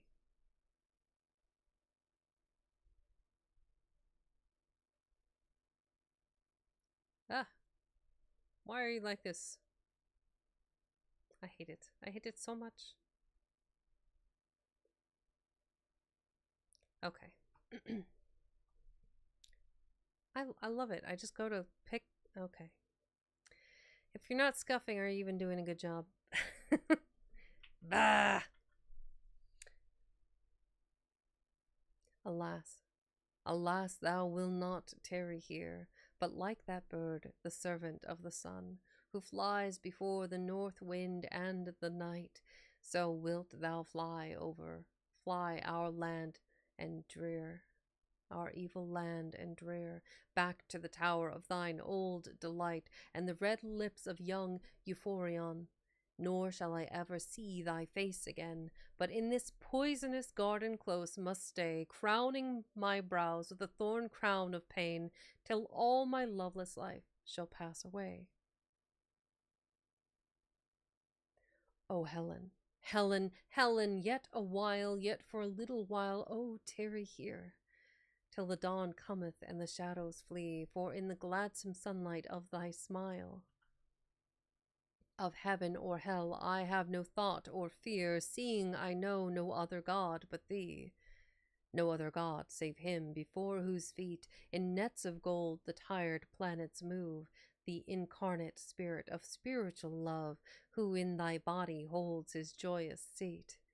Thou wert not born as common women are, but girt with silver splendor of the foam, didst from the depths of sapphire seas arise, and at thy coming some immortal star, bearded with flame, blazed in the eastern skies, and waked the shepherds on thine island home. Thou shalt not die. No asps of Egypt creep close at thy heels to taint the delicate air. No sullen blooming poppies stain thy hair, those scarlet heralds of eternal sleep. Lily of love, pure and inviolate, towers of ivory, red rose of fire, thou hast come down our darkness to illume.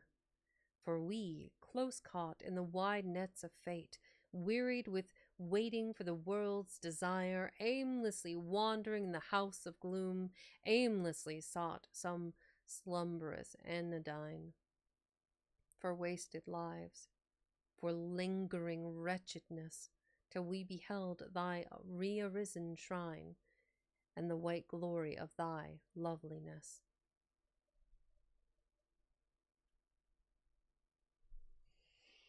Oh, that is some heavy stuff. Okay. So we're about we're about due for another ad break. Let me read ahead here real quick and just kind of get a lay of the land. Because if this is another big epic poem, there's no way. Oh, there's no way. Houston. Okay, we're gonna read The Burden of Ittis. I'm not gonna be able to do that in 9 minutes. And I really don't want to have to do another ad for any of you wonderful Librophiles or listeners. I tell you what, we're going to pontificate briefly about what we've read thus far, and we're going to stop here before we continue on.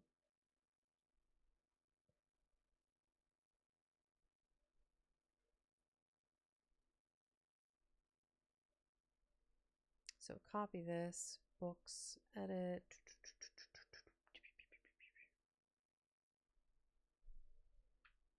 So this is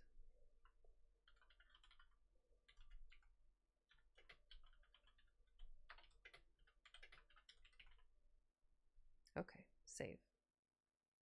Done. Okay. So bonk. There we go. So I think thus far I was right. I think Oscar Wilde has a way with words. I think there definitely appears to me, just upon reading some of this content,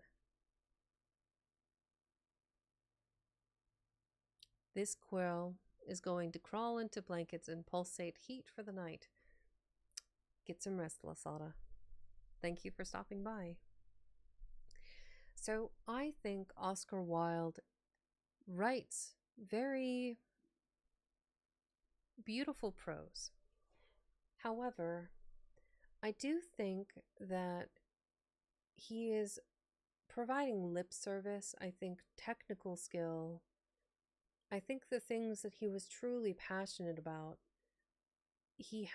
there's more warmth in them. I think he is waxing loquaciously about various parts of Italy. I'll do my best, Lasada. So I would dare say that Oscar Wilde, I think some of these poems may have been, structured through the lens of when he was, I believe, at Oxford. I'll have to double check. But when he was in college, they would have given him writing assignments and, said, oh, you need to write about this subject. Remember to take care of yourself or I'll take care of you. Stab, stab. Fair enough.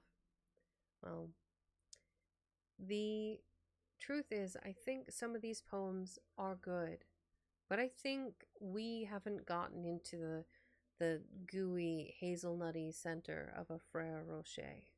We're almost there. I feel like we're nibbling away around the peripheral parts, like the crunchy outer bits that are good, but we haven't gotten to the tasty bits in the center, or to that one singular hazelnut that is at the center that makes things truly beautiful. All right. I think I'm a little bit spent. It's been several very long days, and last week it was back to back to back 3 days in a row, and then because I'm a crazy person, I went to karaoke. So I have been pushing my luck too long, so I'm not going to overdo and crack my voice. So let's go ahead and find somebody lovely to raid.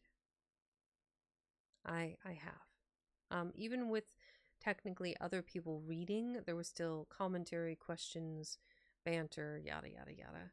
Let's see, who do we have that is in the same category today? Writing things to improve writing. Ooh, Tea Turtle is working on a short story for a contest. That would be good. Taste of Magic is reading Bracing the Mantle. Maiko is reading This Ain't a Game, It's a Book. Missed the Book of Artrus. That would be good. Who have I not bothered before? This person appears to be playing a video game. Call to Arms, Gates of Hell. Why? You guys don't get to see me cock my head in like confusion. ¿Por qué? I don't know. I think I was kind of alone in reading poetry today, which is often the case. I haven't seen a lot of booktubers read strictly poets. Steph Sue is reading more Jane Eyre, which would be nice. Let's see.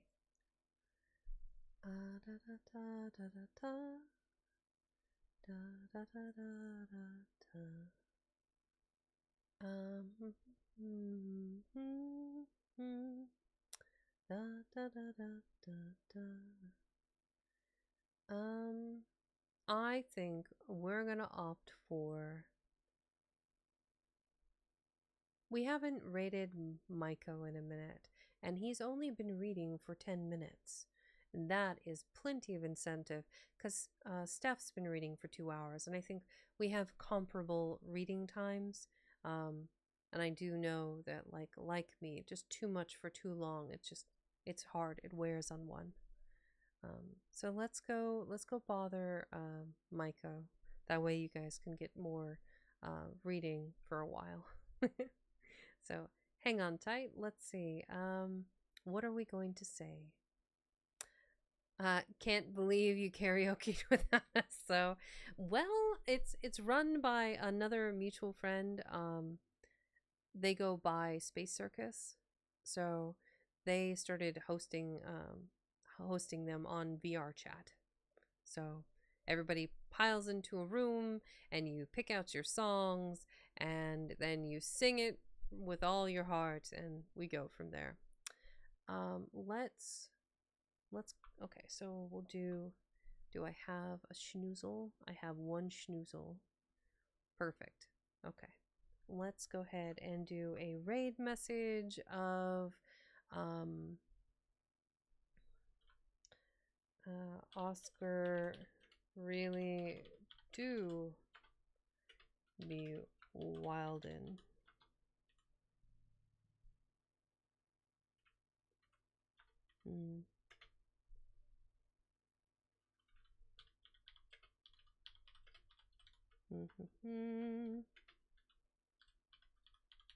Okay. And I am a weirdo. Pop, pop, pop. And follow up with one of these. Copy pasta. Alright. Oscar really do be wilding out with his poetry.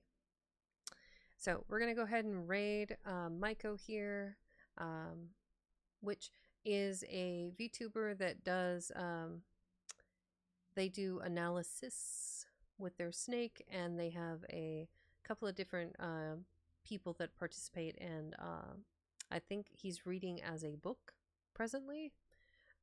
So that is, let me check the volume on that.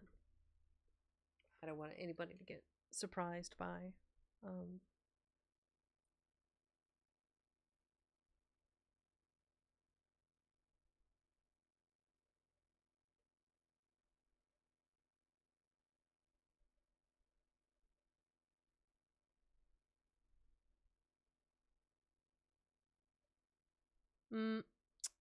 Well, Maiko's talking politics, so maybe not.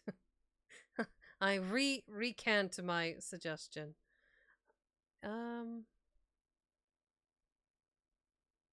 Randomly pick. You know what? I want to support Tea Turtle. I think they're going to be writing for a while. They're not reading, but Tea Turtle's another VTuber here that I found that's in the writing and reading category, and they've got cozy Monday vibes, and hopefully, let's do that. Yeah, that's the way. Aloop.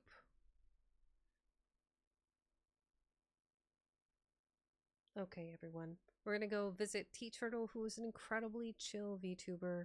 I highly recommend their content. Be sure to grab that raid message and let's go raid Tea Turtle now. AKA Ali Oop.